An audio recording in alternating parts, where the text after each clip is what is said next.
মধ্যে হাসিনা শব্দের যে তিনটা অক্ষর তিনটাই লুকায়িত আছে। অর্থাৎ ইসকনের ভিতরে এই হাসিনা লুকিয়ে ভারতে বসে মোদিকে দিয়ে, রকে দিয়ে, ইসকনকে দিয়ে এই পতিত স্বৈরশাসক আবারও বাংলাদেশে জালিমি রাজ্য কায়েম করার জন্য ষড়যন্ত্রে লিপ্ত। এই জন্য আমার দেশবাসীকে সজাগ থাকতে হবে। ইসকন মানে হাসিনা, ইসকন মানে আওয়ামী লীগ, ইসকন মানে জঙ্গি, থেকে বিতাড়িত করার জন্য আমরা সজাগ এবং সতর্ক থাকবো। ইসকন যেখানে পাবো প্রতিরোধ করবো। ইসকনকে সরকার অনতিবিলম্বে নিষিদ্ধ জঙ্গি সংগঠন হিসেবে ঘোষণা করতে হবে।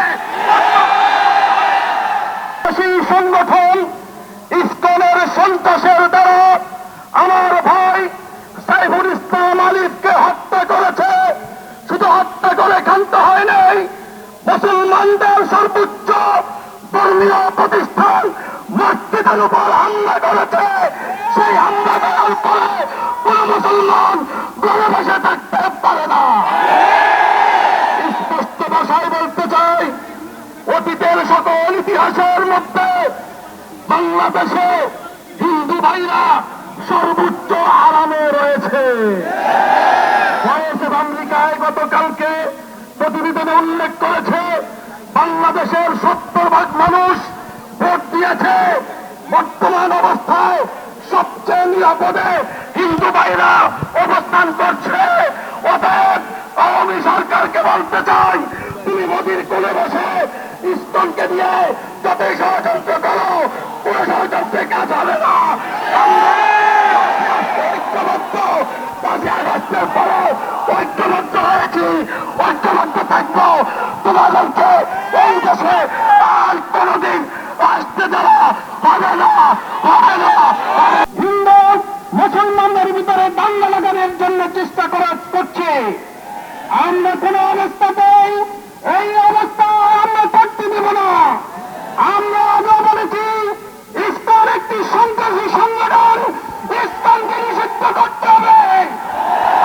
এই সমাবেশ থেকে আমরা পুনরায় ইসকনকে নিষিদ্ধ করার দাবি করছি। আগামী দিনে সকল অন্যায় সংগ্রামে সকলে সোচ্চার থাকবেন, এই আহ্বান জানিয়ে আমার সংক্ষিপ্ত করে দেখেছি আমাদের দেশের এবং জনগণের বিরুদ্ধে বিভিন্ন ধরনের ষড়যন্ত্র এবং চক্রান্ত শুরু হয়েছে।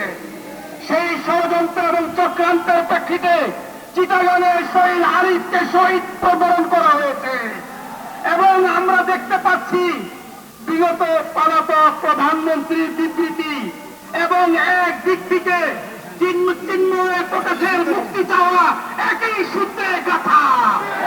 আমরা মনে করি এ দায় প্রধানমন্ত্রী বিগত প্রধানমন্ত্রীকেই নিতে হবে। অতএব ইসকনের বিরুদ্ধে আমাদেরকে দুর্বার আন্দোলন গড়ে তুলতে হবে।